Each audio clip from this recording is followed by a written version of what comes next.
Good afternoon, ladies and gentlemen. Hey, it's your girl, Bebe Clement, and it's so nice of you to join me again on the Bebe Means Business Show. As always, I'm your host, Bebe Clement, and for those who are joining us for the very first time, you are very welcome to the Bebe Means Business Show. On this show, we talk about anything and everything to do with business and entrepreneurship. And the whole aim is to educate you, give you information, tips, advice, have really dope guests on the show that can help you in your journey to becoming financially free and creating and building and protecting generational wealth. So once again, thank you for taking the time out to spend on the Bebe Means Business Show. It will be worth your while, I can assure you. I want to thank everybody who's tuned in over the last 2 weeks. I have been on holiday, and so we've had a couple of repeat shows. Last week we had a show that taught you how to build great teams, and this is really important. If you are serious about your business, at some point you're going to have to build a team. You can't do all the work yourself, so you're going to have to build a team. So today I have something slightly different, and that's because as you know, right now things are tough. The cost of living has gone through the roof, literally has just gone through the roof. I was checking just before the show September CPI, and the CPI for September is 9.9%. 9.9%, which is the highest it has been, I understand, in 40 years. Also, energy prices, as you well know, are going up. Property prices, we don't know what's going on with that. Governments are looking to put a cap on energy prices. They're trying to stem the flow, stem the tide of everything that's happening. And banks are running scared. They're being told that actually a time might come where you might be able to take your money out of the bank if they've given out too much money.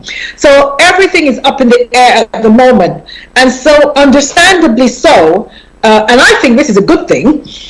A lot more people now are understanding or coming alive to the fact that they can no longer survive on a single source of income. And for most people, that single source of income is a salary. Listen, I really don't know what else to say. I mean, I've been banging this drum for many years. But if with everything that's going on now, you still do not see the essence of developing your own income streams, and I don't know what else you need to see. I don't know what else needs to happen for you to prepare yourself. And as always, like I say, I'm not trying to scare you, but I am trying to prepare you. There are things coming, ladies and gentlemen, that you are not going to be able to survive. I'm not mincing my words. You are not going to be able to survive if you have a single source of income. So a lot more people are doing what they need to do to develop different sources of income. And there's a lot you can do. You can invest in the stock market. You can buy property. You can do all kinds of other things. But for the majority of people will turn to a small business. Even if they start that small business as a hobby or as a side hustle, they will mostly go into a small business. Now, I deal with a lot of entrepreneurs. As you know, I do a lot of stuff. I'm founder and president of Black Businesses UK, which is one of the largest networking groups for Black professionals and Black entrepreneurs in the UK. I do business mentoring and coaching. I run a weekly mastermind group for entrepreneurs. So I do all kinds of things with entrepreneurs, and I get to speak to entrepreneurs a lot. I engage with them a lot, and I get to discuss the struggles and the problems that they're having. So I also do, as you know, seminars and training and all that, and provide resources to them to make sure that they are doing well. But for as many people as are going to go into business, sadly, a large majority of those people are going to fail. And that's not a curse for those of you who are religious, and that's not a curse. That is just the sheer fact. Many of them are going to fail. In fact, when it comes to our community, the Black community in the UK, we do have, sadly, one of the lowest success rates as regards longevity of businesses. The average Black-owned business in the UK from conception to expiration is about 5 years. That means from the moment somebody says, do you know what, I want to start a business, to actually putting it into place, running it, and then eventually dying is on average 5 years. So I've done a lot of research into this. Why are we failing so badly? What's happening? And I've come to the conclusion that it's not even to do with lack of resources, because a lot of people, whenever you think about, oh, my business failed, they always go to the, perhaps you didn't have enough money. And sometimes, yes, it is a cash flow problem. But I've discovered that actually that is not the main reason why people fail. That's not the main reason why people fail in business. A lot of the times, it's because of the mindset, because they carry an employee mindset into the marketplace. And as in everything in life, mindset is everything. Mindset is everything. So I thought today I'd do a show on developing the mindset of an entrepreneur. Developing the mindset of an entrepreneur. So I just want to give a few tips as to what you can do to ensure that you can stay in business. For those of you who are thinking about going into business, and perhaps you're already in business, but it's not going the way you thought it was going to go, perhaps I can share some tips and bring some enlightenment as to why that is, and what you can do to ensure that you do stay in business, not just stay in business and struggle, but stay in business and thrive. So here's some of the tips that I'd like to share with you today. So once again, you are welcome to the Bebe Means Business Show. Let's go. So let's talk about money. Yes. Now, if you go into business, one of the things I would encourage you to do is to have a separate account for your business. Have a separate account for your business. Do not mix your business money with your personal bank account. So for some of you, HMRC will even demand that of you, but even if you are not, even if that's not demanded of you, can I encourage you, as good practice, make sure you have a separate account for your finances, your business finances, and for your personal, and do not mix the two. If you don't, it would be extremely difficult for you to stay on top of your finances and to track them. How do you know how much is coming in? How do you know what you're spending on what? It's very, very difficult. Also, as you know, you have to file your tax every year, and it's very difficult to do if you've mixed up your personal and your business finances. But if you have one single account, you just go to that account, everything is recorded there, so you know exactly how much money is going in and how much money is going out. Now, of course, you can keep an eye on whether you're actually making a profit, because some of us just live in denial. We look at our accounts and we think there's money in there, and we live in denial, and then we discover that actually most of the money in there was our personal money. It wasn't to do with money that the business was making. So it's very, very important that you have a separate account for your business and a separate account for your personal finances. Now, the second one is one that I talk about quite a bit, but it's worth mentioning again, is make sure that you implement proper processes and procedures in your business that free up your time. So understand that when you are an employee, you're kind of spoon-fed, and this is what I'm talking about as regards the mindset. You're kind of spoon-fed. So your laptop or your computer doesn't work, you pick up the phone and you call IT. Your wage slip hasn't arrived, you trotter on down to payroll. So you're kind of spoon-fed. But when you go into business for yourself, you are IT, you are payroll, you are the receptionist. At least initially, you are practically everything. So it's very, very important that you keep your mind on the time. And I'm going to talk a little bit more about time in a minute, prioritizing your time. But even prior to that, it's important that you do not drown in the mundane stuff. And there's a huge tendency for that to happen when you go into business for yourself. So what you need to be thinking of is you are the captain of your ship. So think of your business like a ship.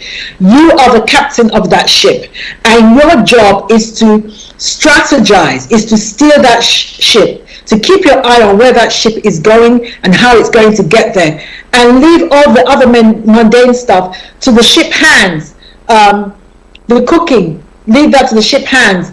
The dealing with the passengers, leave that to the ship hands. So as much as possible, you must have practices and procedures in place that free up your time, and you need to start doing that as early as possible. I often say that people get so involved in working in the company that they don't have time to work on the company. And what I mean by that is that you are the strategic leader of your company, and you need time to be able to think. Strategizing needs time to happen. And if you are stuck on a daily basis dealing with mundane stuff, you will not have time. And the result of that, we see that often, the result of that is that your business will have stunted growth. Stunted growth. And once you have stagnant and stunted growth, if you're not moving forward, you are moving backwards, and it's just a matter of time before your business dies. So you've got to make sure that you free up your time. So another thing is that you must build the business such that it is making money when you are not physically present in the office. I'll say that in another way. If your business is dependent on you being physically sat in front of your computer or in an office for it to make money, then I would respectfully suggest that what you have created is not a business, it is another job. You've created another job. The very thing that you were probably trying to get away from in the first place when you started the business is what you have created again. So when you create when you implement proper practices and procedures and processes, that frees up your time, that enables you to make money while you are not in the office. So one of the things that you should do is look to automate your processes as quickly as possible and as much as possible. So let's say you are selling a product and you have a website. Don't let it just be a website that people can come and visit. Let it be an e-commerce website so that people can pay for your products online. So they don't have to call you personally. You don't have to personally pick up the phone for people to inquire about your products. So if you, for instance, if you go to my website, which is bbclement.com, that's B-E-B-E, Clement, C-L-E-M-E-N-T.com, and if you go to my shop, you will find all the products that I sell listed there and shown there, and then you can just click on them. You go to the shop. It's just like Amazon, basically, and then you go to checkout, and you are able to pay. The ability to pay exists on the website. So 90% of my clients, I never even see them. And this works even if you're having a service. So I sell products and services, but mostly I sell services, my seminars or webinars, or people hire me to come and speak somewhere, something like that. And all of that is available online. So they have a form that they can fill out. There's something on my website that says, do you want to hire Bebe for your next event? And you can fill out the contact form, and then just send in that information, and my PA will deal with it. So I don't even necessarily have to be involved in the process at all. I just get told by my PA, Bebe, client wants you to go and do a training on the psychology of selling on Tuesday. Here's the contact details. Go ahead. So that's basically how it works. So my time is then freed up for other things. So try and do that as much as possible. Because what happens is a lot of people go into business and they're so swamped and they're so scared to even leave the business, because if they leave the business, they won't be making any money. And so they're afraid to go on holiday. They're afraid to spend time with their family. They're in the office from morning till night. And, you know, in the end, if they're not careful, they have a breakdown, or you even run back to your employment. So it doesn't have to be that way. And one of the ways to prevent that happening is to ensure that you're thinking like an entrepreneur, and you're looking at how you can put practices and processes in place that will enable you to free up your time and to get away from the office when you need to. Because at the end of the day, part of the reason for going into business is so that you can reclaim your time, you can redeem your time. And if you're stuck in the office all the time, that's not a possibility. All right, we're going to take a short break here, and when I come back, I'm going to be dealing more and giving you more tips on how to develop the mindset of an entrepreneur so that you can be successful in business. Don't go away. Hi everyone, it's your girl Bebe Clement, the author of How to Go from Employee to Entrepreneur, and the host of your weekly business show, Bebe Means Business, the show where we discuss everything you ever wanted to know about business but you were afraid to ask. How do I start my business? How do I raise the finance? How do I grow my business? Where am I going to find my customers? Join me every Tuesday at 1:30 p.m. on Star Radio UK to get all the information and tips that you need to become a successful entrepreneur and become financially free. Remember, don't let life dictate to you. Rather, put your signature on life. Get ready for this. Welcome back, ladies and gentlemen. And thank you once again for joining the Bebe Means Business Show. For those of you who might just be joining us, today I'm talking about developing the mindset of an entrepreneur. And the reason why I'm talking about this is because many people make the physical transition from employment to the marketplace, but they don't make the mental transition. And as a result, they're not prepared. They're not marketplace ready for starting a business. And so when that happens, it's almost inevitable that people do not do well. It is very, very important that you make the mental transition from being an employee to an entrepreneur if you want to be successful in business. So just before the break, I was talking about some of the ways in which you can do that, and I was talking about making sure that you have the proper processes and procedures in place to ensure that you don't get tied to your desk. You don't get tied to your desk, and ensuring that you automate your systems. Now, if you cannot hire full-time staff, and many people can't initially, but again, you must start thinking about that. You must start thinking beyond being a one-man band. Too many of our businesses are a one-man band, and it is almost impossible to survive like that. You must collaborate, you must go into partnerships, you must do all that. But one of the things that you must be thinking about is how to set up a team or get a group of employees. Again, this is part of your practices and your processes, because you can't do it all on your own. So if you can't afford, let's say, an administrator, if you can't afford a full-time administrator, then hire a virtual PA. You can hire them by the hour.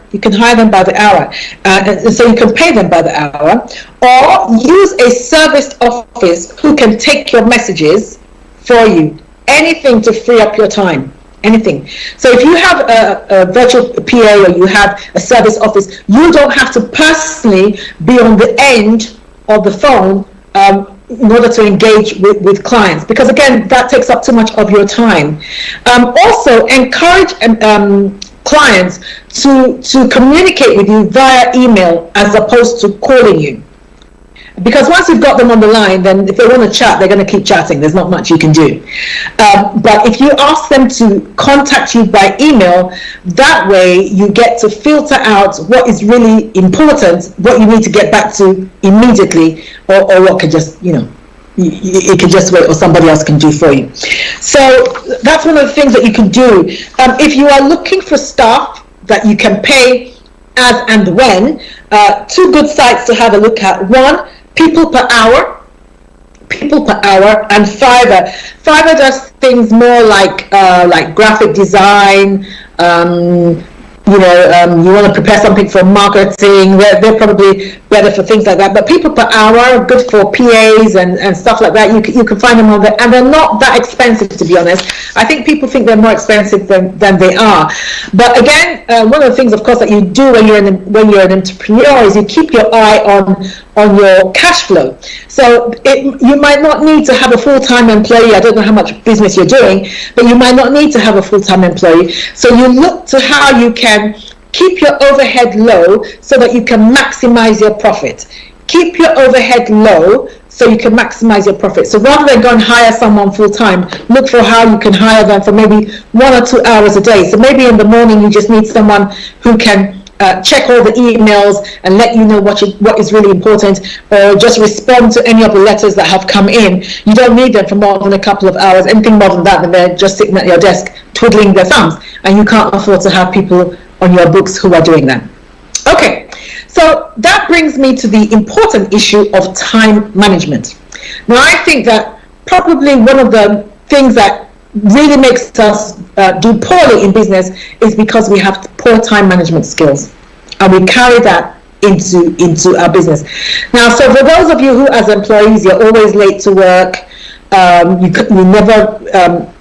you never work to deadlines, that kind of thing, you are going to have huge problems when you begin to work for yourself, because these are the things that are vital as an entrepreneur. Very, very important. Now, a lot of your success hinges on this. So I would encourage you to do a practice that I do. So whenever I go to my desk, whenever I sit at my desk in the morning, the first thing I do is I make 3 columns, and I put those 3 columns. One of the headings is imperative. The second heading is very important. And the third heading is can wait. So that's imperative, very important, and can wait. And then I begin to list all the things that I need to do that day under those three headings. And then I start from imperative and work my way across. Now, the great thing about that is it's hardly ever a day that you get through everything that you need to do for that, or you've specified that you want to do for that day. Hardly ever occurs that way because life gets in the way. A phone call that you thought was going to take 5 minutes will end up taking an hour. So, you know, but the great thing about it is that even if you don't do everything you're supposed to, at least you will get through all of your imperatives, or at least the majority of your imperatives. But what most people do when they don't organize themselves in that manner is they what they call that phrase, they're putting out fires all day long. So the first thing that comes to them, they're dealing with that, and the first thing that comes to you might not even be that important. So maybe somebody gives you a call and they want to talk about something that you did for them a year ago, and blah blah blah, and or give an update of where they are in their business. That might not be the most important thing or the best use of your time today. Perhaps you have a deadline that you need to deal with. So I'd encourage you to do that. You don't have to use the headings that I've used, but I would encourage you to make a list of what you need to do every day by level of importance, and begin to work your way through that. Okay, now this is important because in business there are a lot of things that have deadlines. So for instance, filing your tax has a deadline. And you will pay a great penalty if you don't file it on time. So, when that kind of thing is due, you don't have time to be messing around with unimportant stuff. Also, your reputation is built upon things like that, and your ability to do what you're supposed to do when you're supposed to do it. So, for instance, my background, as you know, is employment law, and employment law, as most things in law, have very strict deadlines. So, for instance, if you're going to file a claim at tribunal for unfair dismissal, you have literally 30 days from the date of dismissal. So if you're filing on the 32nd day, if you've forgotten about it, and you're filing on the 32nd day, and the tribunal rejects it, you now have to explain to the client how you were so negligent that you forgot to file the claim on time. So that, of course, is going to affect your reputation very, very badly. So these kind of things are quite important. They're quite important. So you need to be able to manage your time appropriately. In addition to that, if possible, and where possible, switch off your mobile phone or put it on silent, or get into the habit of only checking it at specific times. So maybe you decide that, okay, for the first 2 hours of the day, I'm going to be working non-stop.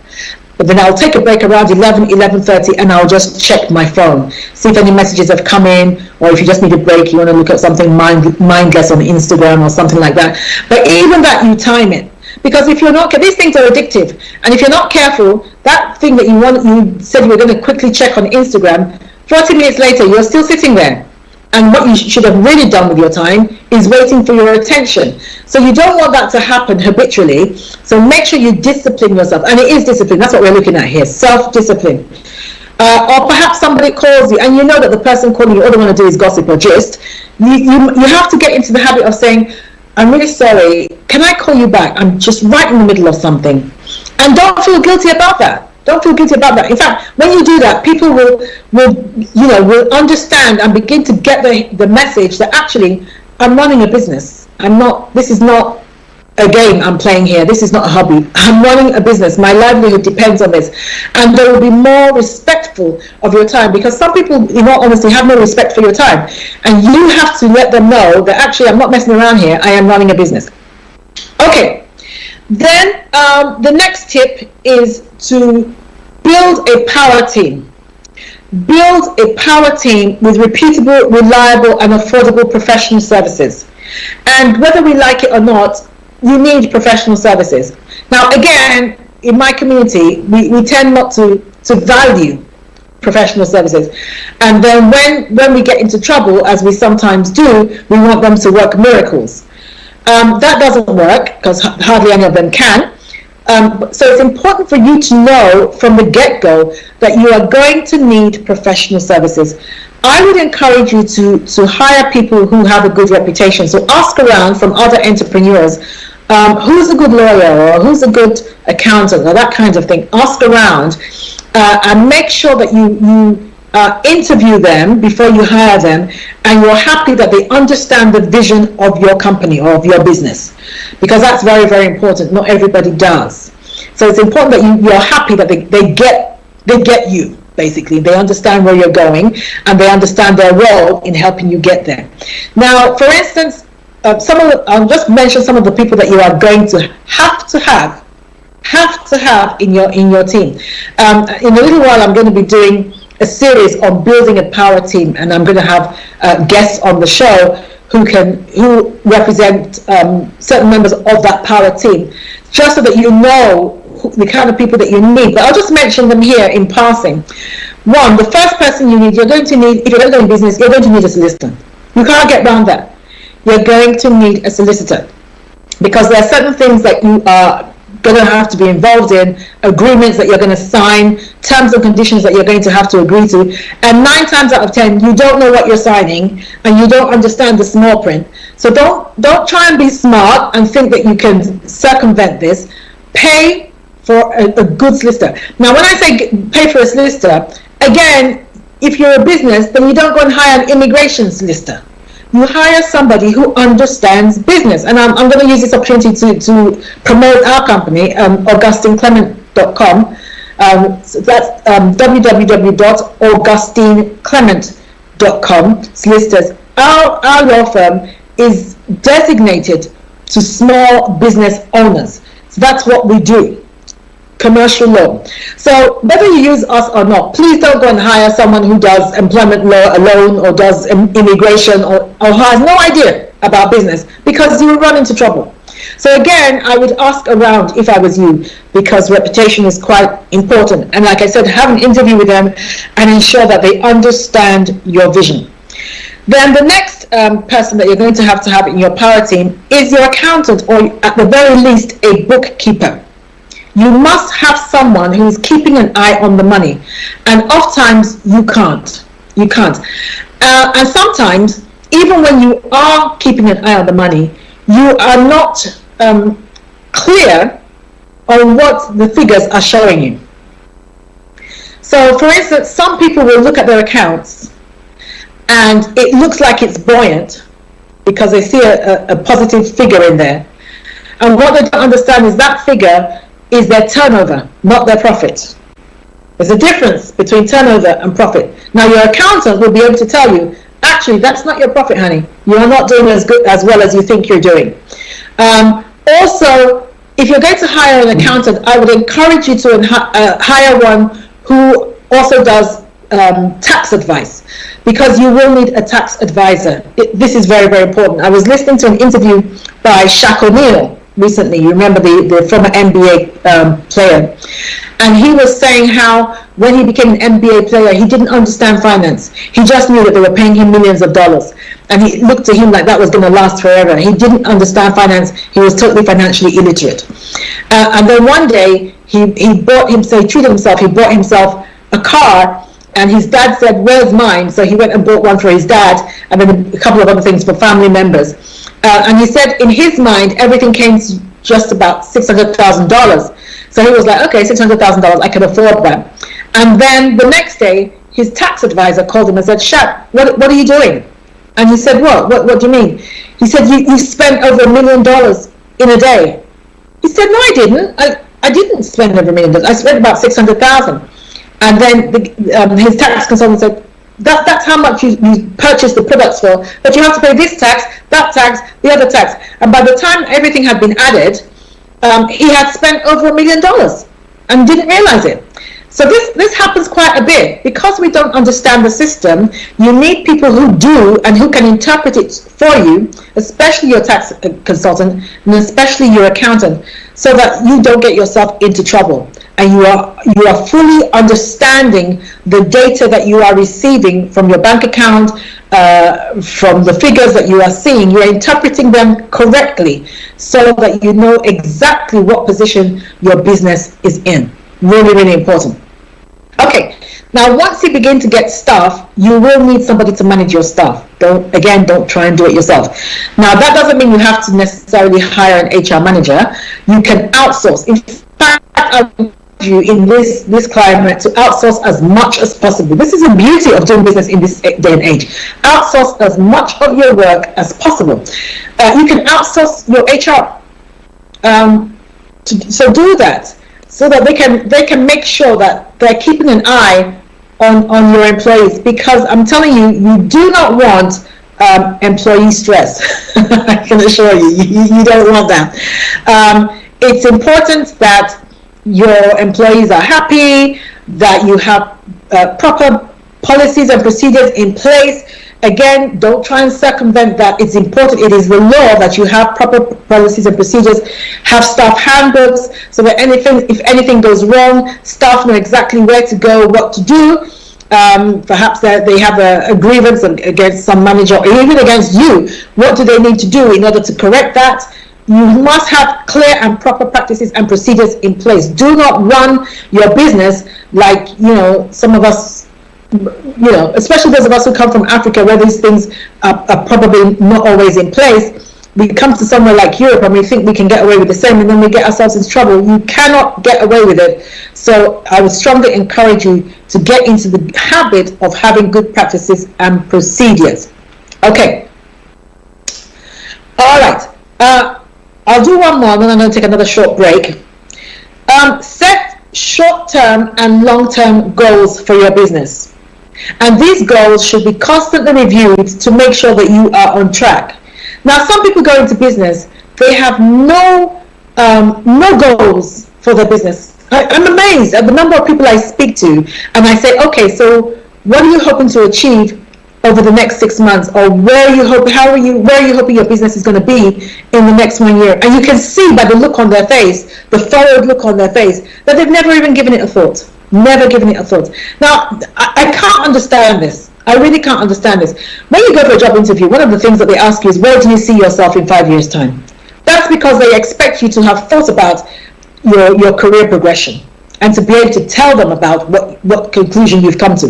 The same thing occurs in your business. You should have thought about. You should be able to say, this is how much I expect to make in the first year. And then in the second year, I'm hoping to increase that by 50%. And then if I ask you, so how are you planning to do that? You should be able to tell me. You might not have the nitty-gritty of it, but you should have an overall view of how you're likely to make that happen. And, coming back with phrases like God is in control is rubbish. It's rubbish. You must have a plan. You must have a plan. Okay, this first year, our annual turnover was 10,000. Profit was 7. We're hoping to double our profit next year, and we're going to do this by acquiring 5 new clients. I've already got my eye on at least 3 of those clients. I'm going to approach them. I've looked at their budget for this particular service. I think that they can afford my services. This is how I'm going to pitch myself to them, and this is how I'm going to make it happen. I might have to take on 1 extra member of staff that has expertise in a particular area that I don't have, but taking them on, they will be worth their money in gold, because I know that they can bring in some more business. That's the kind of way in which you must begin to speak. You must begin to talk like an entrepreneur, but you can only talk like an entrepreneur if you are thinking like an entrepreneur. All right, ladies and gentlemen, as you know, this is a live show, and you have the opportunity to hit us up if you have any questions, or if you have any statements or anything that you want to talk about in relation to the things that I'm talking about today. Then please contact us. Those of you who are watching from Facebook, you know that you can put your questions in the chat, and we are more than happy to take those questions, or you can hook us up on Twitter, or you can phone us in, and then I can take any questions that you have, and I will respond to them after the break. See you in a moment.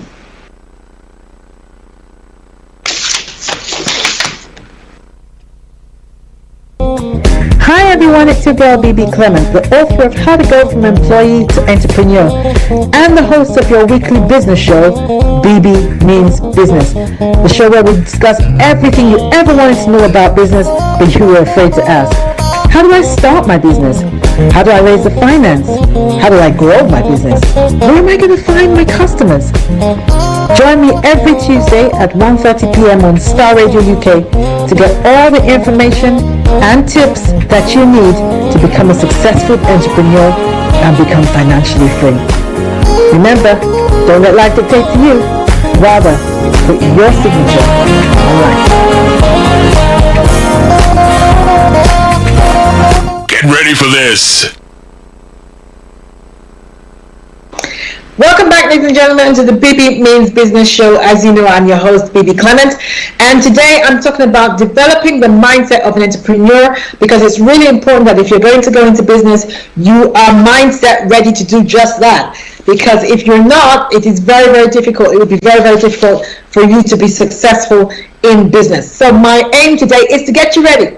And for those of you who are already in business and are struggling, hopefully some of the tips that I'm sharing today will help you to improve and make the experience a lot more enjoyable. Okay, so just before the break, oh yes, by the way, if you look on the right hand side of your screen, you will see that you can now advertise on the Bebe Means Business Show. You can sponsor the Bebe Means Business Show. So if you would like to do that, please give us a call or send us an email. The details of how to do that are on that flyer. Yeah, if you want to promote your business, this is a great platform with which to do it. We are global, particularly if you are in the West and you're trying to get into places like Africa. We have a strong following in Africa, so this is a great, reputable platform within which to do that.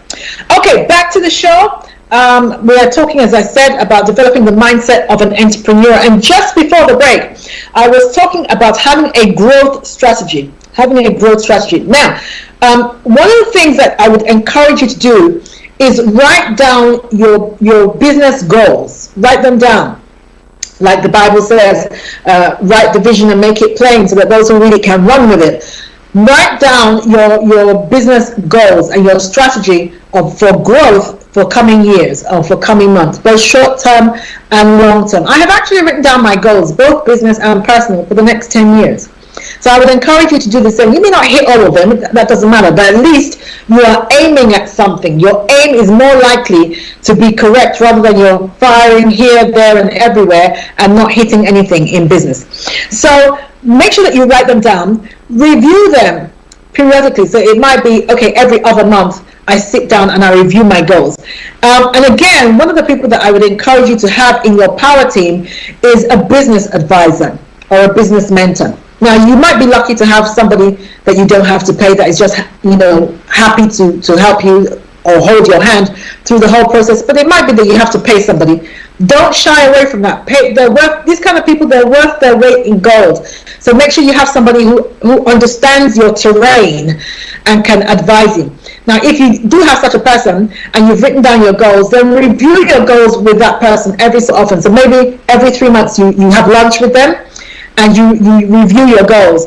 Now, one of the great things about doing that is because, when you're running a business, it's like your baby. And it's like when somebody says to you, your son should be reading, your son is 6 now, your son should be reading by now. You get very defensive because this is your baby, it's a part of you. And you say, oh, well, maybe he doesn't have to read at the same age or stage as everybody else. He might just be taking a little longer. There's nothing wrong with him. We get very emotional and very defensive. The same thing happens in business. Sometimes we look at our business through the eyes of emotionalism. And the disadvantage of that is we don't give ourselves a clear picture, an honest and true picture of what is really going on in our business.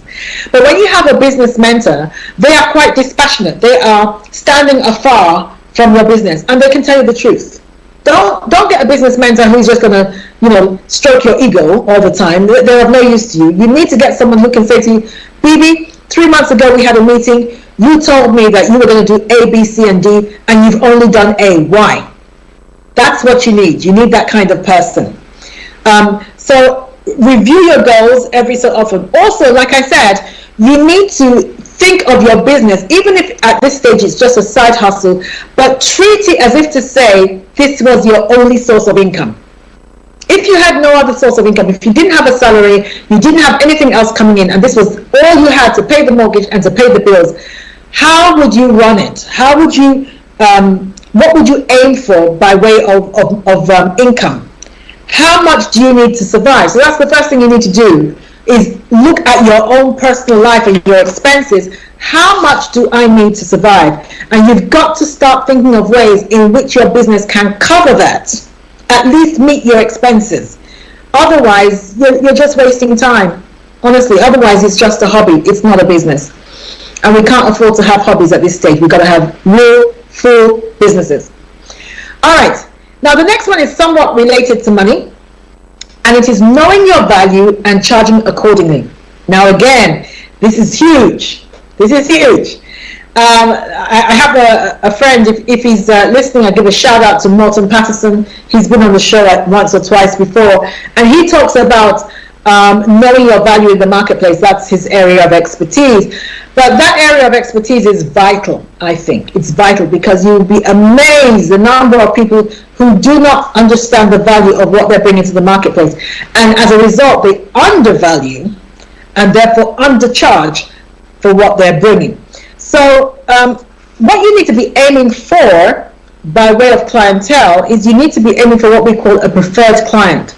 And a preferred client is someone who, one, understands the value of your offering, two, they can pay for it.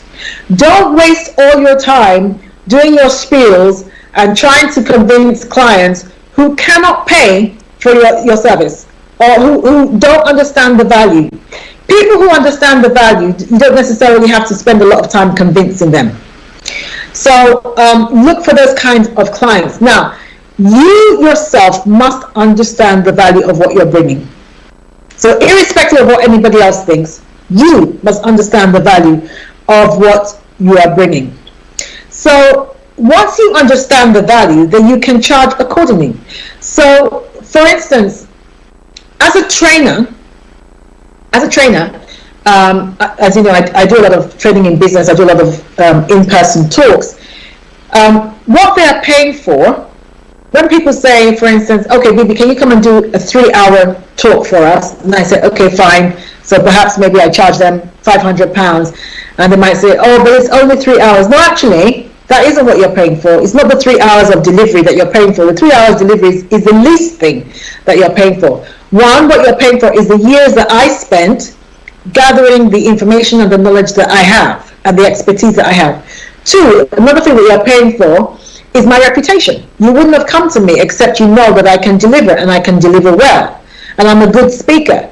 So, you know, that's what you're paying for. Three, you're paying for my, I always got my marketing material that I have, I'm a great speaker, and I have great presence, and that's the truth. I do have great presence. When I stand on the stage, I command the room. I command the attention of those who are listening to me.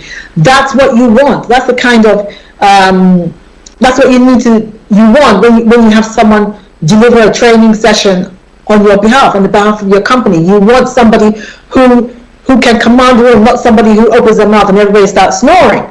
So this is what you are paying for. So it's not the 3 hours that you are paying for. It's not the 3 hours. So I would strongly encourage you to try and move away from an hourly rate.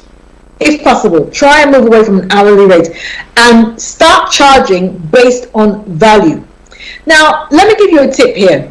You do not have to offer the same service to two different clients at the same price. There's nothing that says that you have to do that. So if I know, for instance, that a client, perhaps a client doesn't have a lot of money, maybe they're a startup, they don't have a lot of money, I want to help them, so maybe their budget is £250 for a particular training session that I'm offering, and I charge, let's say I charge £500 for that particular training.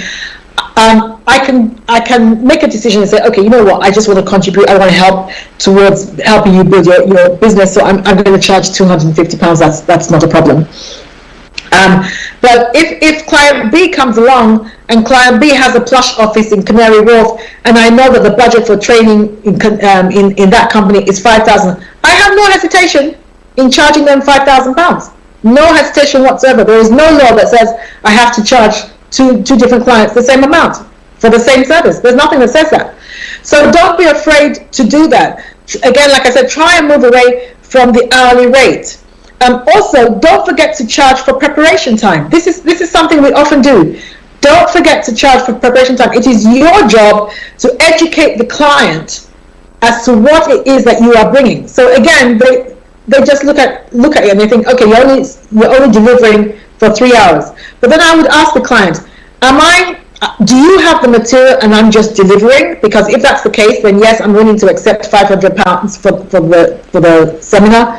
But if I'm going to be preparing my own material, that's my own time, that's my own intellectual property, I gotta get paid for that.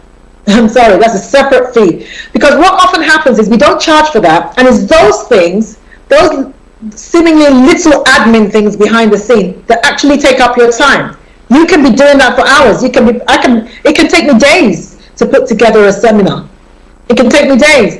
And if that client is not paying for that, that is time that I have used and I'm not gotten paid for.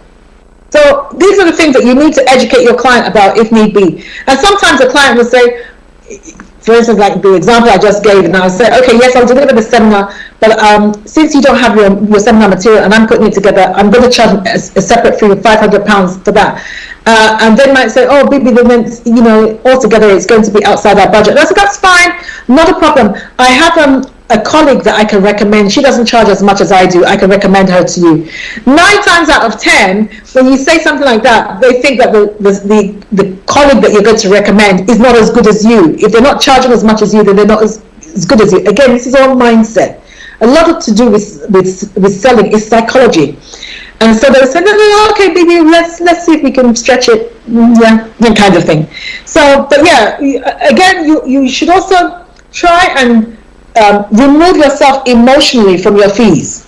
If they agree to pay, fine. If they don't agree to pay, fine. What you don't want is to do what I used to do when I first of all started out, is to fold at the slightest amount of pressure. Oh, Bebe, we can't afford £500. Can you please take 3? And because I was so desperate for the work, and I'm thinking, oh, maybe if I say 300, they will hire me again. It doesn't necessarily work out that way. And you've devalued yourself. It's now almost impossible for the next time they hire you, for you to now say, well, actually, I charge 500 because you agreed to 3. So it's really, really important that you don't devalue yourself in the marketplace. Okay. So now this leads me to building your reputation. Building your reputation. Now, when you're starting out, everyone has to pay their dues, ladies and gentlemen. Everyone. I can't tell you the number of free seminars or free talks that I did. And that's because nobody knew who I was. And so having me come and speak was a bit of a gamble on their part.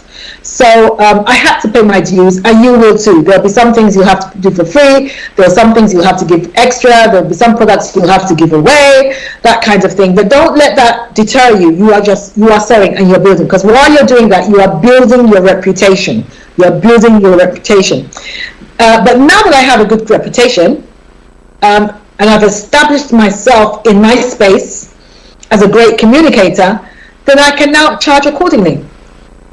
Because my reputation is also part of what they're paying for.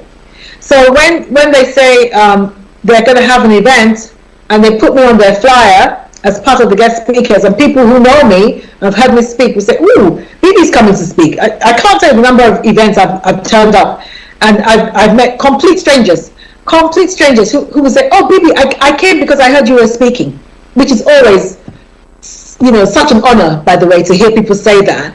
But the point I'm trying to make is that, if you've paid your dues and you've built up your reputation, and your reputation is making the client look good, then you should charge accordingly. You should charge accordingly. Another thing is under-promise and over-deliver. Under-promise and over-deliver, not the other way around. Many of us, when we go into business, because we're so desperate again for the work, we tell them we can do A, we can do B, we can do C, and everything like that. And then when it comes time to deliver, you are overwhelmed, totally overwhelmed, and you're not able to do it. Now, when you do that, again, remember that you are building a reputation. When you do that, that affects your reputation. And so you don't want to be doing that. Under promise and over deliver. So an example of that would be, if I've told a client that their work is going to be ready by Friday, I'll deliver it to them by Friday. I will make sure, I'll make a mental note in my head that by Wednesday morning it will be on their desk. All right?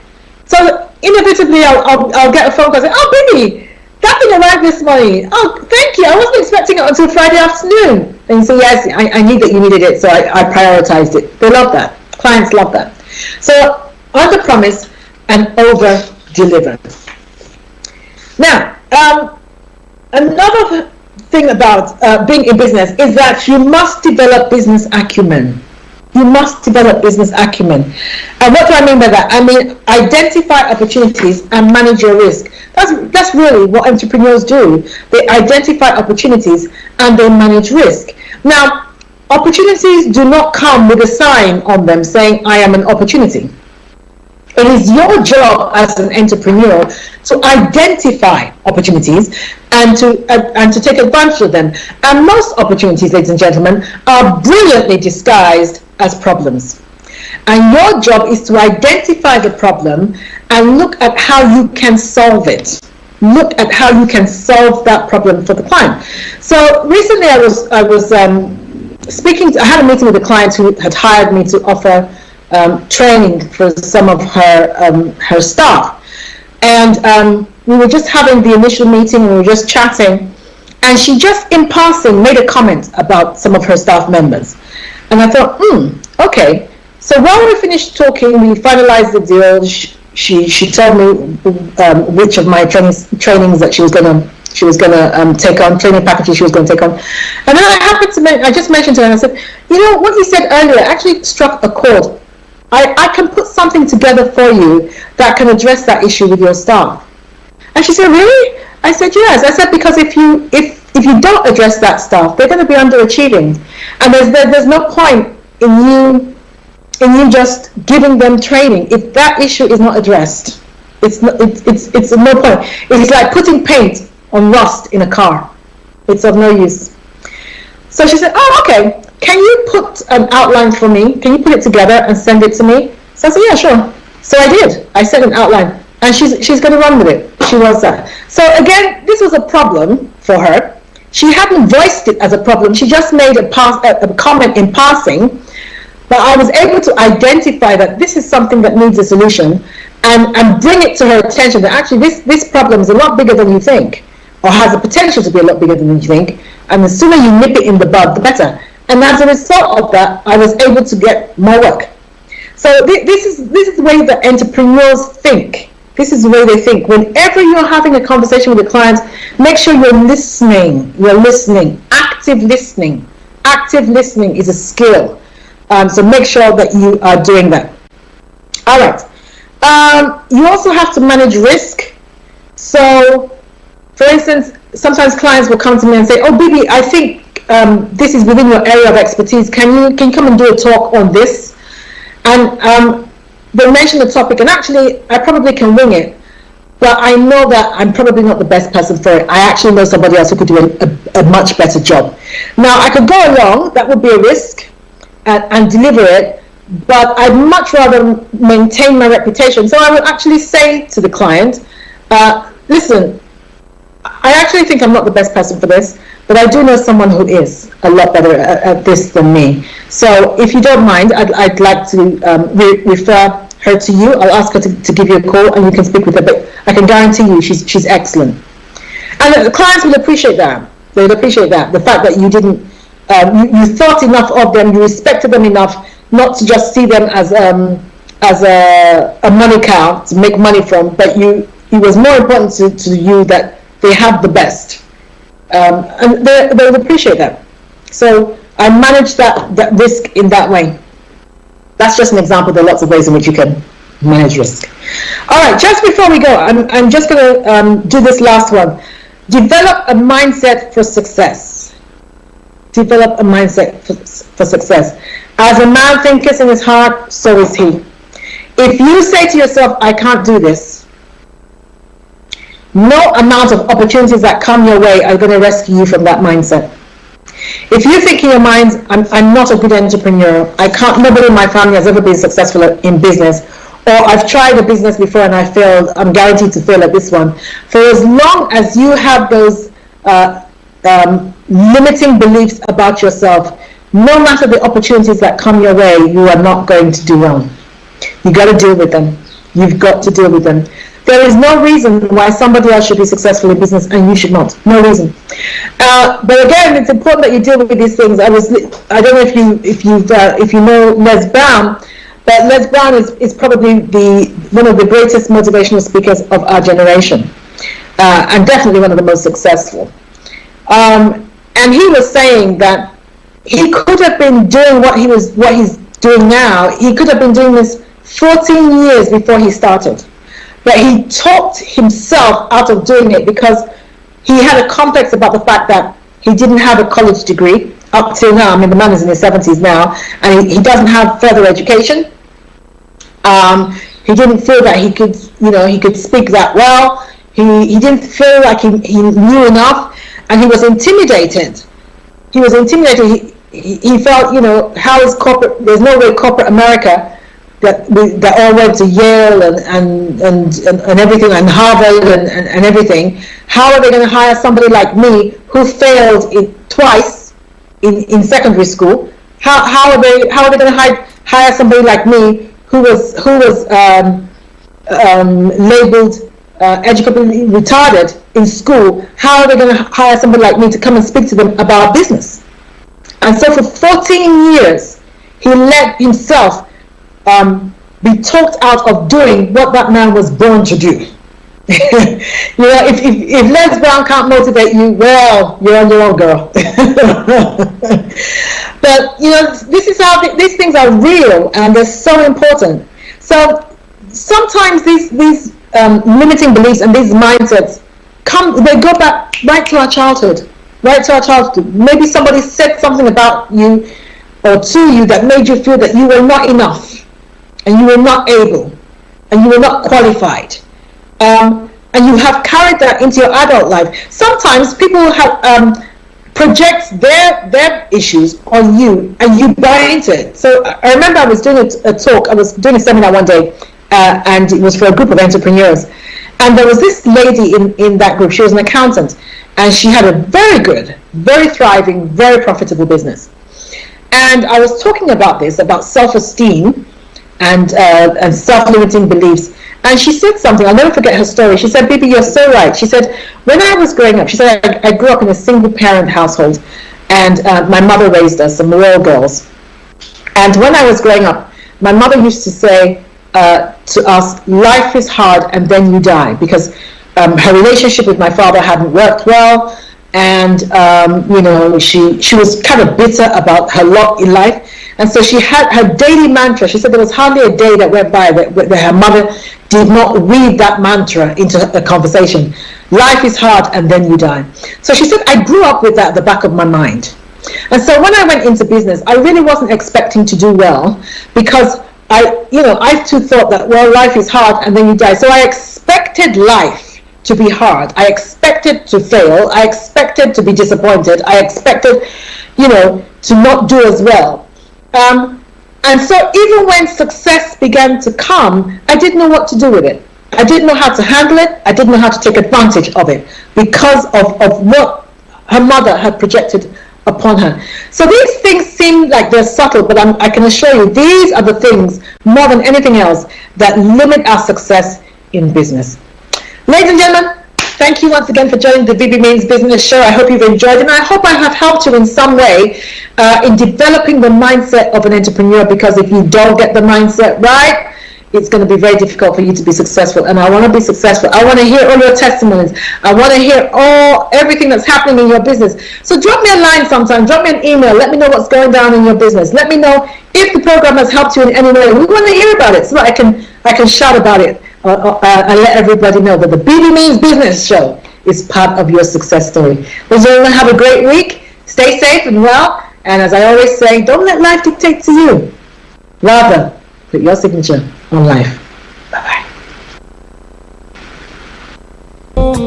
Hi everyone, it's your girl Bebe Clement, the author of How to Go From Employee to Entrepreneur and the host of your weekly business show, Bebe Means Business, the show where we discuss everything you ever wanted to know about business but you were afraid to ask.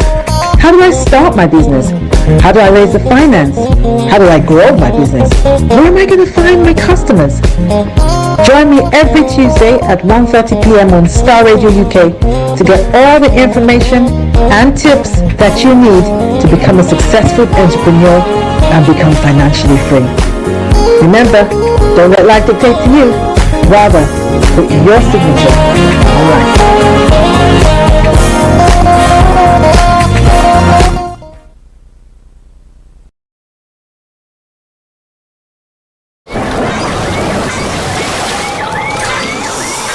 Looks like it's a stormy night in Admouth.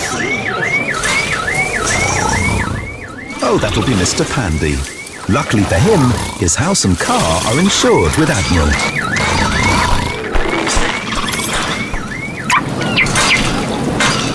No wonder he sleeps well at night.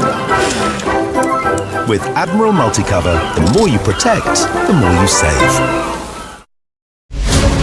Hello, it's 7 o'clock. You're watching Sky News Breakfast. Our top stories here this morning.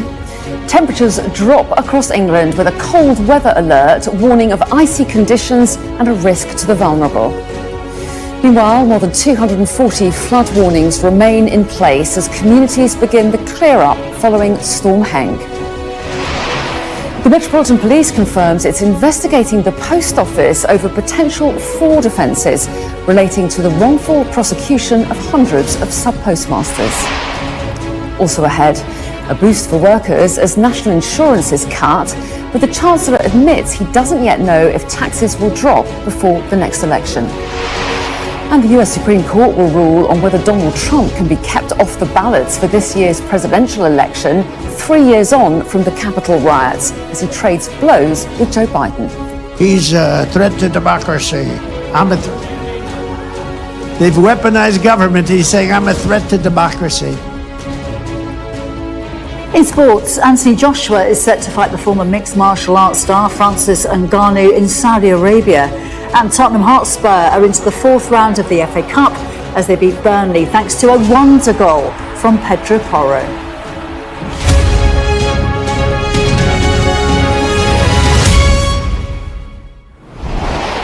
Hello, very good morning. Welcome to Sky News Breakfast. After days of heavy flooding, people in England have been told to brace themselves for more bad weather as a yellow alert for cold temperatures comes into effect later on this morning.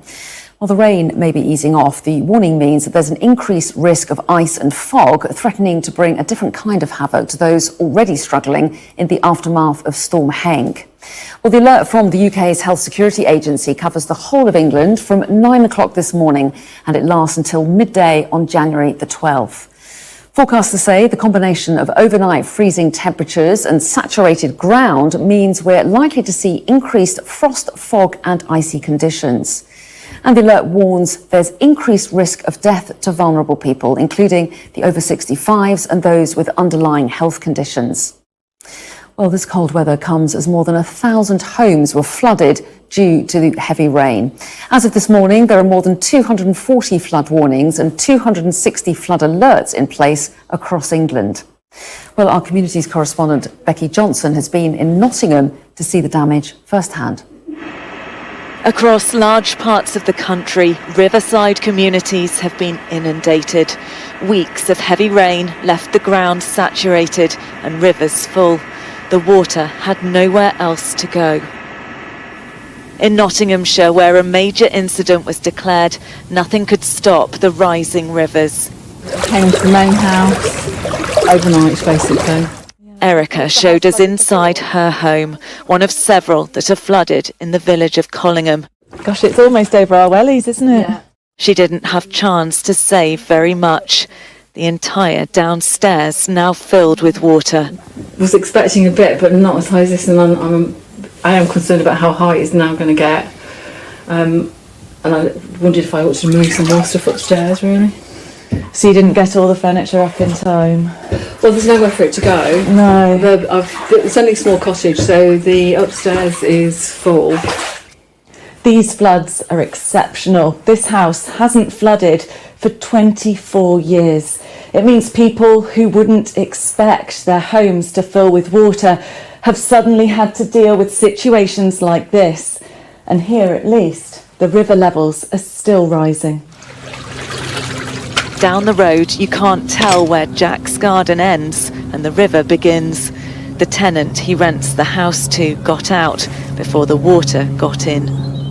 It's just horrendous. How are you feeling? Upset and angry and scared to know what we've got to find and to what we've got to do to put everything right again. This village is one of many affected, as across the country hundreds of homes have now flooded. I spoke to people in the East Midlands who had been affected and talking to them about how devastating the impact of flooding is. I just want people to be reassured that the Environment Agency has got people on the ground in all the affected areas.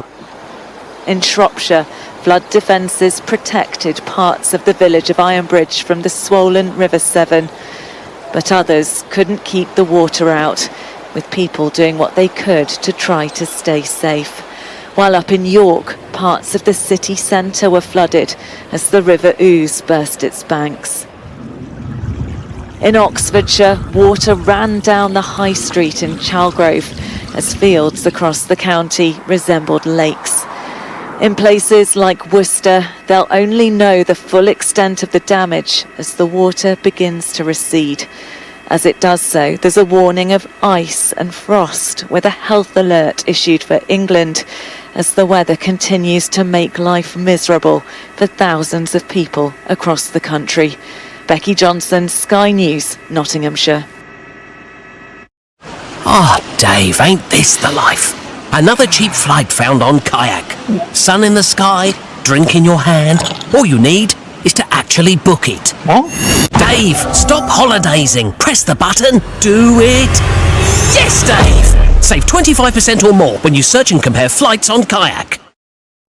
Well, let's bring in our meteorologist, Kirsty McCabe now. So, what does this mean for people in flooded areas the next few days? What does the forecast look like? Is there more rain on the horizon? Very little rain now on the forecast. There are a few showers around today, but generally the weather is settling down. We had a really strong jet stream that's weakened and buckled now, and that means high pressure can build and high pressure settles things down. So that's the good news.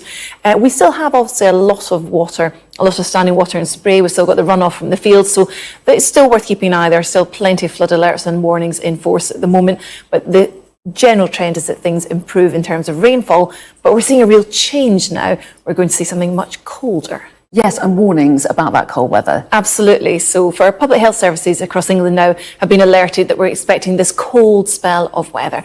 So temperatures will be around or below average for most of us, and it's this trend's developing through the weekend and especially next week. So by day we're looking at maybe 4 to 6 Celsius, so colder, much colder than it's been, and then very cold overnight. Obviously we're looking at frosty conditions, temperatures dipping down well below freezing. I think the important things to note will be, because we've got such damp surfaces, so much water around, we'll see a risk of ice, also freezing fog in places as well, and so that can be on its own quite hazardous. No sign of any significant snow at the moment. There could be a few wintry showers around. We will notice quite a lot of wind chill though. We're going to see quite cold winds coming from the northeast, especially across southern parts of England. And I don't know if you know, across Scandinavia it's been extremely cold there, temperatures down in the -30s. So we're going to start seeing some colder air heading our way. Thankfully, not that cold. Not that cold. Goodness me, I don't own enough thermals for that kind of temperature. But Kirsty, thanks very much indeed. Thank you. Now, in about 10 minutes' time, I'm going to be speaking to the chair of Worcester City Council's Environment Committee, Karen Lewing, hearing how the community there has been coping since the River Severn burst its banks earlier on this week. Now, the Metropolitan Police has confirmed that it's investigating the Post Office over potential fraud offences relating to the wrongful prosecution of hundreds of sub-postmasters.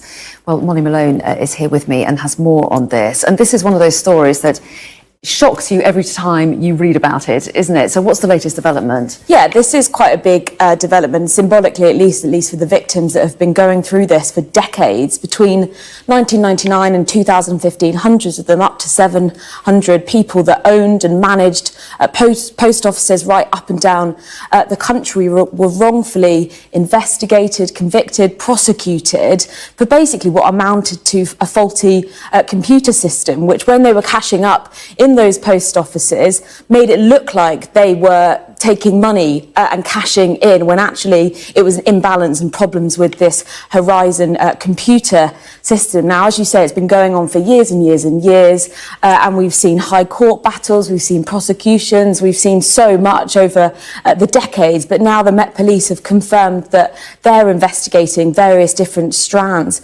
of this, and in a statement they said they're investigating potential offences of perjury and perverting the course of justice. These potential offences arise out of investigations and prosecutions carried out by the Post Office. They went on to say 2 people have been interviewed on caution. Nobody has been arrested. The Met is also investigating potential fraud offences. This is the part we think's new, arising out of these prosecutions. For examples, money recovered from sub-postmasters as a result of prosecutions or civil actions. And that's referring, of course, to the fact that these postmasters, many of them went bankrupt because they were forced to pay back money that it looked like they were cashing away. Now, this is a story that really transcends party politics. So many politicians have been fighting on behalf of the victims. It also goes deep into the public. There's this ITV drama out this week. I've been watching it. Really shows and illustrates the plight of these people. It's not clear exactly what this Met Police investigation will do kind of in the immediate future, but at the very least it's fresh cause for the victims of what has been an ongoing saga for over 2 decades. Yeah, it really keeps the focus on as well, doesn't it? And lots of them still out of pocket. So I'm sure we'll hear more developments. Molly, thanks very much indeed. Let's take a look now at some of the other stories making the news this morning. And the US Secretary of State will hold more talks with various leaders in the Middle East as the United States looks to calm tensions there. Antony Blinken arrived in Turkey as part of a new diplomatic push to stop the spillover from the Gaza war into Lebanon and Red Sea shipping lanes.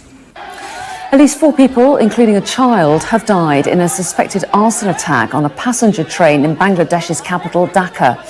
The incident comes on the eve of a tense general election, which the main opposition party is boycotting.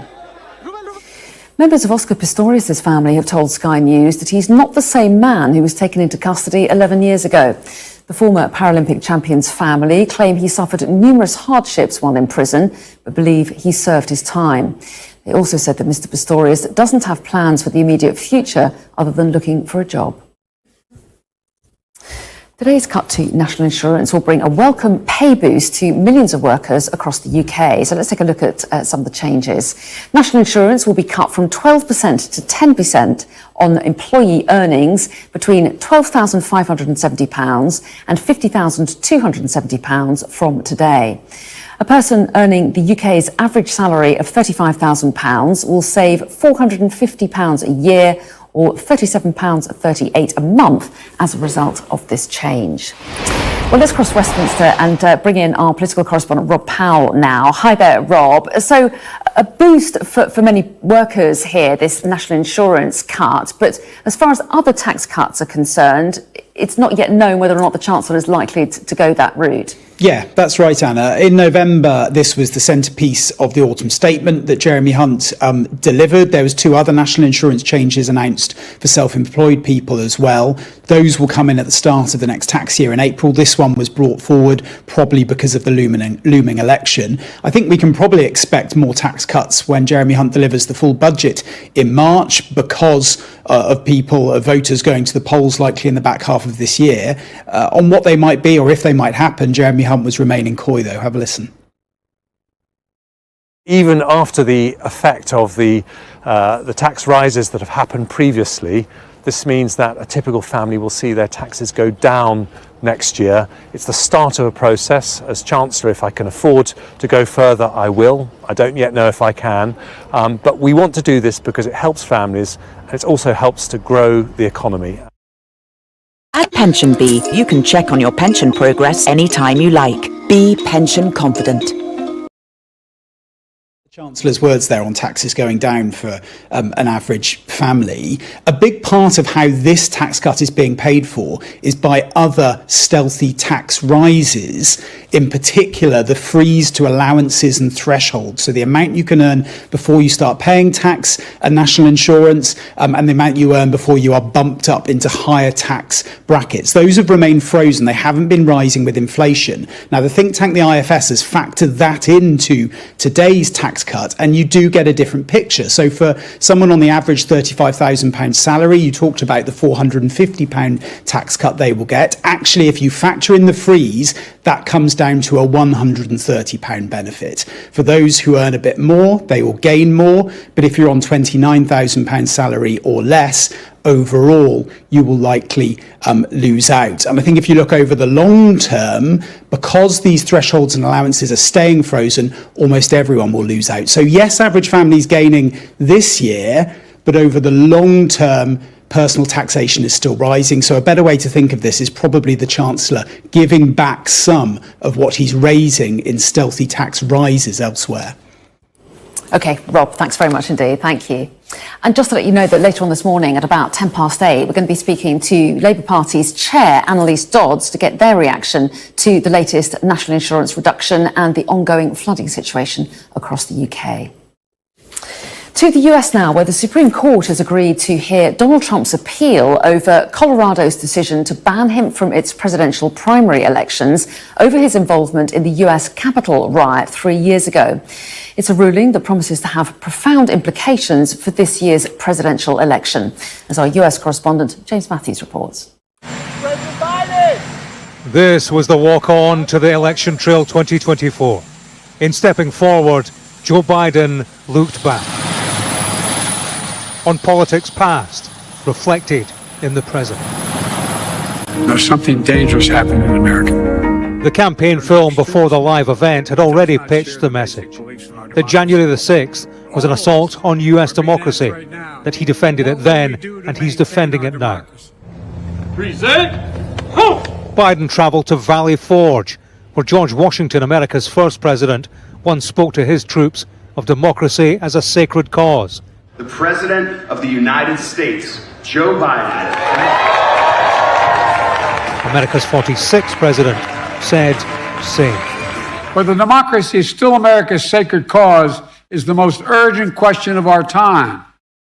That's what the 2024 election is all about. The choice is clear. Donald Trump's campaign is about him, not America, not you. Donald Trump's campaign is obsessed with the past, not the future. He's willing to sacrifice our democracy. Breach the line. We need backup. Elevating January the 6th signifies a tweak in the Biden strategy.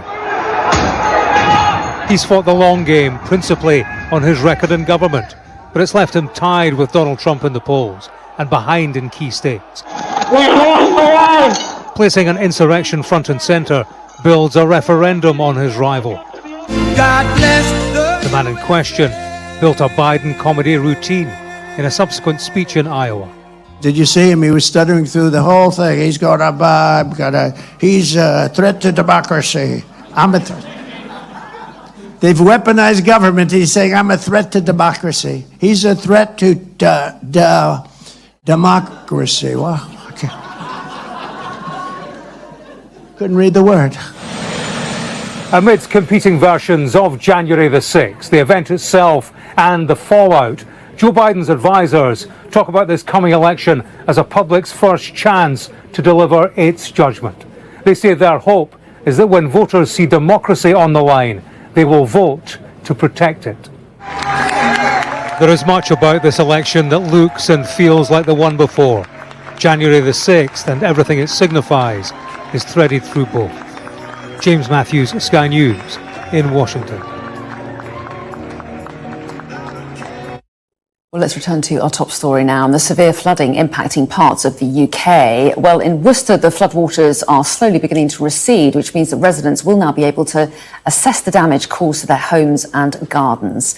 Well, let's get the latest situation now. Karen Lewing is chair of the Environment Committee and Green Party councillor for Worcester City Council. Very good morning to you. Thanks so much for joining us this morning. Tell us a little bit about how the floods have affected your local area and what the situation is now.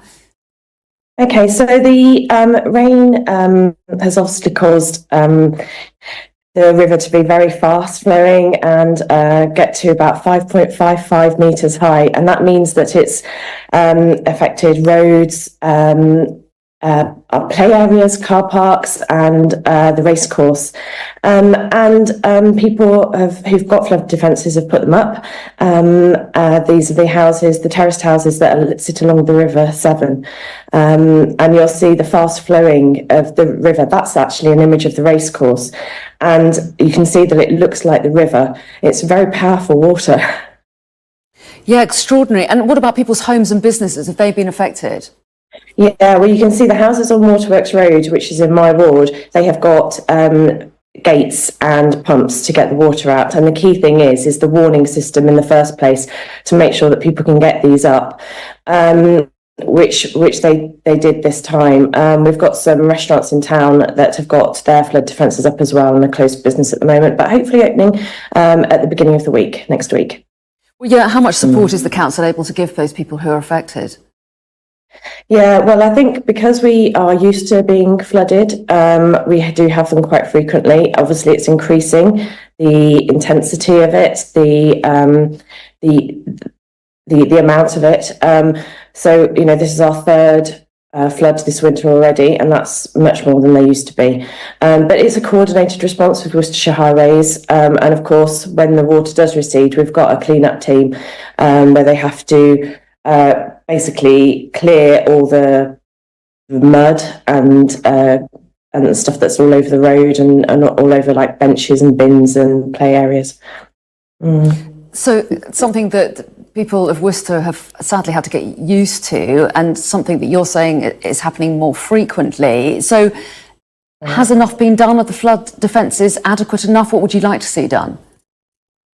I think what concerns me is that the defences take you to a certain height, and if we are going to get higher rivers and higher levels, I do worry that they're not going to be high enough. At the moment, they look like they're okay. We've done a lot of work in the last, I'd say, 15 years. 2007, we had a really bad flood. 2020, we had a really bad flood, and I think that the actual private and public sector are working much better together now. We have flood action groups across the city. The city council rings up residents and alerts them quite early. We still do get some cars left in our car parks that flood, but the car park machines have to be moved out and the car parks get closed. But sometimes people don't heed the warning and leave their cars there, so that's a real shame.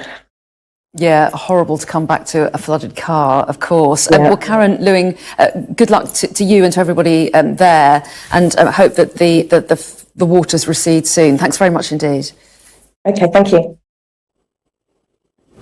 Now then, Jackie's here with the sport. So miserable when you see people's homes being flooded. I just can't think of anything worse. I know, and you just wouldn't imagine at the time rushing to get family photos. Yeah. You just sort of get the dog and the cats and whatever of it and get out, and you would just lose so much amazing. It takes so long to dry memories. Clear up. I know, absolutely horrendous. No, it is horrible. Sport-wise, a few worries for Rafa Nadal.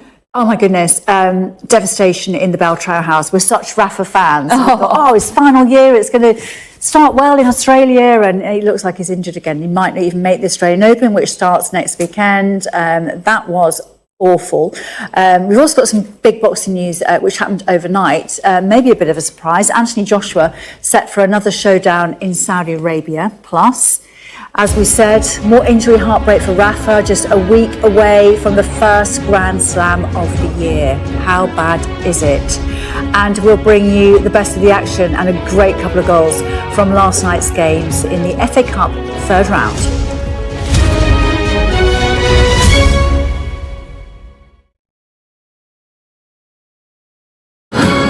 morning, everybody. It is 8 o'clock. You're very welcome to join us on Sky News wherever you're watching us. Chancellor will be joining us in just a few moments' time.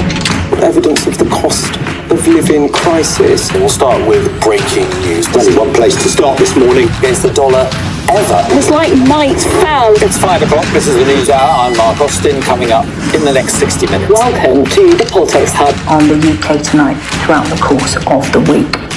Still to come.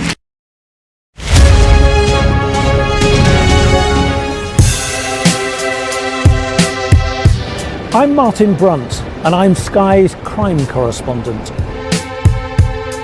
My most memorable story was, and still is, the disappearance of Madeleine McCann. Please, please do not hurt her. Please give our little girl back. We aim to be the best and most trusted place for news. For detectives, the first 48 hours after a murder are crucial in the search for clues. The public expects them to find Jill Dando's killer soon. The British detectives are planning to meet forensic experts, academics, and even witch doctors. I remember the grimmest case, the Soham murders of schoolgirls Holly and Jessica. I felt I can't undo what's happened, but I can help explain it. Ian Huntley was arrested and charged within a fortnight of the murders. I've never murdered anyone. I've never raped anyone. What am I in jail for? The parole board has to decide if Bronson needs to be kept locked up for the safety of the public. My biggest challenge was to persuade a jailed diamond thief to answer my letters. Martin Brunt, Sky News at the Old Bailey.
Welcome back. Big weekend in the FA Cup, and the Premier League teams who are in it this weekend hoping to avoid replays, to avoid that fixture congestion. Well, Spurs did manage to do that last night. Let's have a look. This Sky News Sports Bulletin is brought to you by Vitality. Getting more people more active. Live life with Vitality.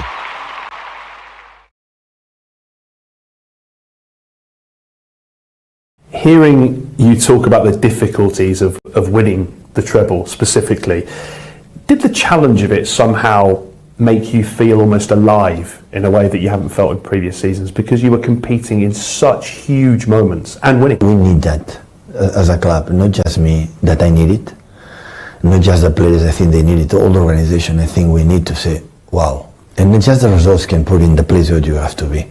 And the important is overcome the situation, because you can anticipate, oh, be careful, because it will be difficult. Do you feel that you, as a group, get the credit for what you did achieve last year by winning the treble? Absolutely, we got the credit. Absolutely. And it doesn't matter if you, as an environment outside the media, give us credit, but the credit give us to us how nice it was, how difficult it was, and it's enough, belong to us, you know. Always is not nice, the compliments, but the compliments I had to put in the balance that is because just you win. We're doing the same If you don't win, it's a chaos, it's a disaster, it's a bad situation. So I'm so sorry, but we are judged, it depends on the results. I would like to be judged, it depends of what we deserve. Was there a moment last season, talking about the treble again, when you felt that you were going to win it, or was it literally when you won that final and the final whistle went? Was there a moment before that where you looked at the team and you thought, this is going to happen? Always we convince ourselves that was the year. So, especially, when we arrive and quarterfinal, semi-final against Madrid again, in the Premier League we fought an end, and after it looks like that universe, this season is, sometimes universe intervene. We won't accept it, but intervene in a good or bad moment. Sometimes you have to work thinking that universe is not there, but is there. And sometimes the coin is with you, sometimes against, and you have to sometimes accept it. Always I have to believe last season that the destiny was already written, and it was the year. And we talk a lot, this is the year, it's going to happen, it's going to happen. And we are positive here, you are winning games, the positive here is at the end, that action that Eddie safe. And when you are not positive, you have doubts, and that is not for worse for the manager or the player, it's been built for the process, for details, for examples, it's been built. And when that's happened, and at the end, and that's why when people repeat the travel, it happened once in a lifetime, that it's happened very often. I don't put pressure at all to the team for myself to travel. We have done it. I'm sorry. It will be easy, it will be a lot incredible team have done it before.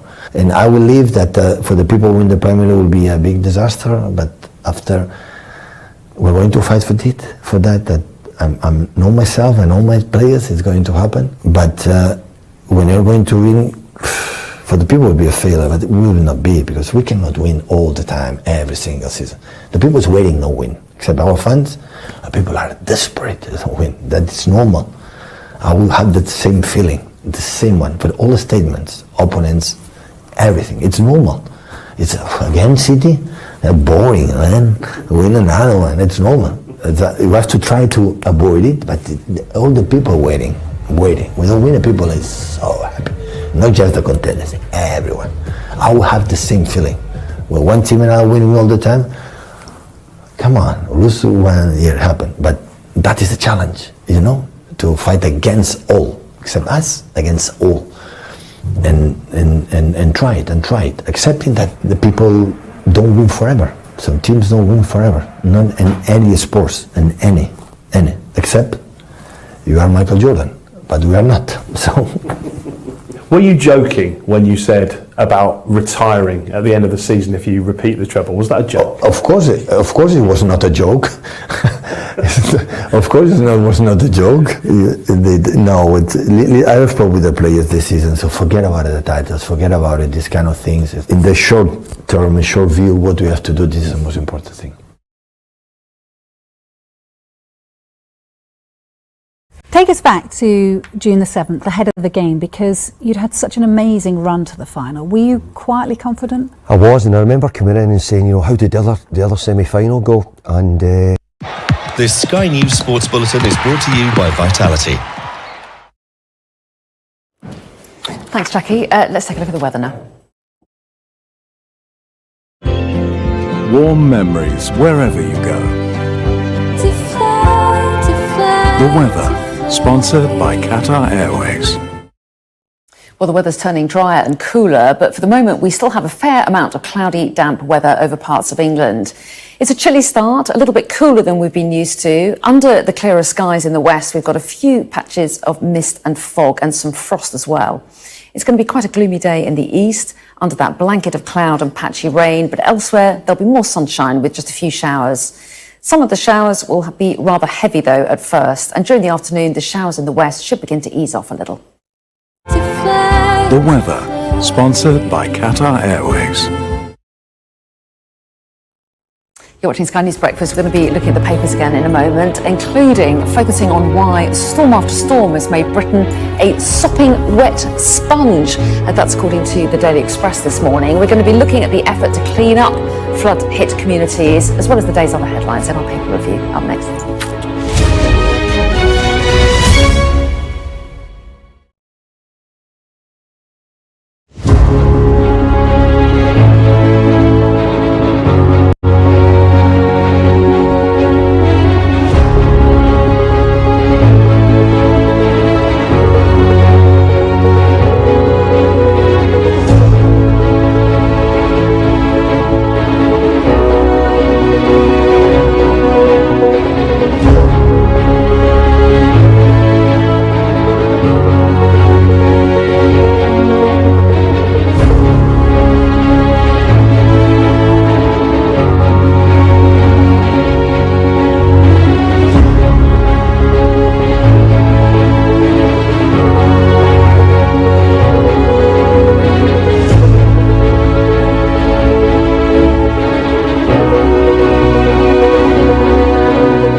Hello, very good morning. You're watching Sky News Breakfast.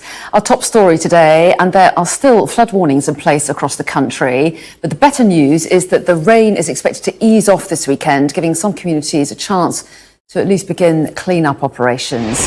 Well, one of those places is Shrewsbury, and we can go there now and speak to our next guest, who's Anna Ewers-Clark, and she's also a vet at the Blue Cross. And I think you might have your dog with you. Yes, Bluey is with you. Joey, rather, is with you. We'll talk a little bit about what floods can mean for pets in a moment. But first of all, tell us a little bit about what the situation is like in Shrewsbury at the moment. How badly affected have people been there? We have a lot of flooding in this area, unfortunately. A lot of the roads have been closed, a lot of places like car parks. The city centre in particular has been really badly hit. So it has had quite a big impact on us in the local community. Definitely been changing the ways that we get around, the way that we can sort of stay safe. We are sort of an area that is prone to flooding, so I think we all are quite prepared, but even some of those flood defences unfortunately have been failing this time round. So it is a case of kind of staying safe, staying prepared and doing everything we can, especially as a pet owner. It has been affecting where we've been going for our walks and things like that. So yeah, definitely staying safe and trying to stay dry. Well, yeah, and for some people in the area, I know they've said that their homes or businesses have been flooded for the third time in less than 12 months. I mean, as you say, not the first time that the area's been hit. Yes, it is something that we're seeing quite frequently at the moment, and especially with the kind of wet ground. I think there's just less place for the rain to go. So it does seem to be becoming quite a frequent thing. We live in a village and the local bridge floods, so we have to be very mindful of that and make sure we are staying safe. Well, yeah, and the Environment Agency, I think, has said that the river levels around you are likely to remain high for several days, even though the rain, we hope, the forecast is that it's going to ease off. So give us a little bit of insight into to pets. As you're a vet, give us an idea of how animals can be affected with floods like this and what people can do. So I think it's something where we don't always think about our pets and how much it can impact on them, especially cats can be really disorientated by floodwater. It changes how they sort of see things and how they recognise things. And they obviously aren't the best at water. So trying to make sure if you are in an area that's got a lot of very severe flooding, you may need to consider whether you want to keep them inside if that doesn't stress them out too much. And another thing we'd always recommend anyway, but especially if there's severe weather around, is to make sure your pet's microchip details are up to date. So if your pet were to get lost, get disorientated, they can be reunited with you. So little things you can do there for your pets. Also with dogs, we know that a lot of dogs are quite keen swimmers. Mine avoid the water, but a lot of dogs do really like to swim. But avoiding any rivers, even streams at the moment that are affected by the flooding, because the currents can be very, very strong, even if it doesn't look like it from the surface. And obviously that can be very, very dangerous if your pet gets swept away. But even smaller things, like if you go into a field and there's flood water, keeping your dog on the lead, keeping them away from that water, because you can't see what's below the surface. There could be sharp twigs or rocks under there that could injure your pet. So just staying away from floodwater and staying safe yourself as well. Okay, well, Anna Ewers-Clark, really helpful advice. Thanks very much indeed. Thanks to Joey for being so well behaved during that interview. We appreciate it. And of course, our sympathies to anyone who's been affected and their business or home affected by the floods. Thanks for your time. Thank you. Now, time to take another look at the morning papers. Here with me reviewing them today are the broadcaster Esther Craicu and the community editor and columnist at The National, Shona Craven. So welcome back to both of you. And actually, we're kicking off with floods, aren't we, Esther? Because a number of the front pages have photographs of people's communities devastated, sometimes not for the first time, by floodwater. And here's the inside spread in the Express and their take on it. Yeah, so this is one of the wettest Januaries on record. And obviously the floods have completely devastated so many communities. I mean, Nottinghamshire has been a county that's been particularly hit hardest by this, with hundreds of properties near the River Trent, the bank of the River Trent, being flooded in East London. Over 50 people have had to be evacuated after a canal burst its banks in Hackney. One of the, obviously, criticisms of the government is the fact that the flood defences currently are not fit for purpose, and that's something that Keir Starmer has said that, you know, if he should win the next general election, that's something that he would tackle. But obviously, the floods minister is saying that funding is not the issue. The government has doubled, apparently, funding to go to flood defences of over £5.2 billion. So this is obviously a conversation of why does this keep happening? Every time there's some sort of extreme weather event, the country's infrastructure just can't seem to keep up. I mean, last summer we had a very hot summer on record, and you literally had tarmac at Luton Airport melting. So the question is, what is it with this country that doesn't seem to function during extreme weather events? And this is a prime example. I mean, you've literally seen people on basically kayaks rowing in the neighborhoods. Homes have been flooded. Bins aren't being collected as a result. There's obviously the question of hygiene and rat infestation. And so this is a very serious event. Well, yes, and it's not like you get flooded one day and you're okay the next when it stops raining. I mean, this is something that can go on for months and even longer, the impact that's felt. So there are questions each time there's a flood about whether we can do more to build up our flood defences. Do you feel that those questions are being addressed? Well, I mean, with this caveat of how much money can there be, but, you know, as Esther says, you know, we've got these extremes of temperature. It's not like we're planning for one particular event. I mean, the map that the Daily Express has of all these flags of flooding in England and Wales is pretty shocking. How do you target your resources when it's large parts of a country that are affected? There's a really impactful statement from a professor of hydrology saying storm after storm this autumn and winter has made Britain a sopping wet sponge and there is nowhere for any extra rain to go. And so faced with that, I mean, no amount of money can resolve this once it's happened, but the prevention questions, I think, will, you know, possibly feed into some of the discussions in this election year. Yeah, exactly. It will certainly be on the voters in those areas' minds, won't it? Anyone who's been affected will want to get answers, I'm sure. So it's interesting to see what the political parties might say in the run-up to an election. In the meantime, though, take us on to a different subject here, Shona, because the front page of the Times focuses on the post office and this whole Horizon scandal whereby sub-postmasters lost money, were prosecuted, some went to prison over an IT system that didn't work. They were blamed. The story moves on. Tell us what the Times says. Yeah, so the headline is Post Office faces police inquiry over IT scandal. And I think anyone who's followed this on any level will think, well, I should blooming well hope so, and about time. How can it possibly have taken this long? So the Metropolitan Police say their detectives are looking at potential fraud offences, and this is committed between 1999 and 2015. So, I mean, I can't understand at all how it can have taken this long. It's not clear exactly if it's the post office as a whole, as a corporate entity that's been investigated, or individuals, but there are individuals who absolutely, categorically knew that this wasn't a case of hundreds of previously honest people suddenly starting to dip into tills. It certainly should have raised suspicions. Well, yeah, and there were so many people in the same situation. Yeah, and people affected have said they were gaslit, they were repeatedly told, no, it's not, we've not had any other problems from anyone else. So individual people, I think without doubt, you know, gave those assurances or made those accusations knowing that something was up at some stage. So I really hope people will get, you know, satisfaction from some kind of additional, you know, criminal investigation. What struck me in this piece, this has been in the spotlight due to an ITV drama, called Mr. Bates versus the Post Office. And so there will be people who are learning about this for the first time and be completely staggered that innocent people were not only required to pay this money out of their own pocket, which I think would really surprise a lot of people, but then put in prison. Yeah, bankrupted, and people went to prison, people took their own lives following this. But what's interesting to me, it says 50 new potential victims contacted lawyers after this ITV drama was broadcast, including 5 who wished to appeal against their conviction. I'm kind of amazed there's still people who haven't yet come forward, but then the trauma of that experience actually may have meant that some of them couldn't even, read the news stories that have come before now. And some people still haven't got compensation for it. They're still out of pocket after all these years. And we're talking, nearly 20 Some people have died waiting.